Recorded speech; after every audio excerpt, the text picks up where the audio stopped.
केटी बालुवा बोक्नेहरू यतापट्टि साइडमा बोकिरहेको छन्।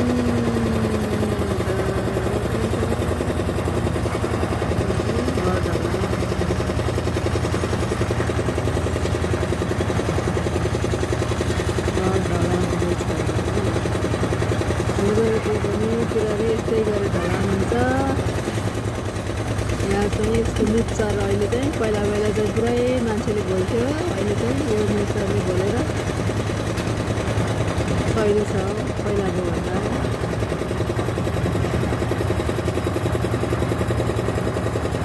यसरी कामले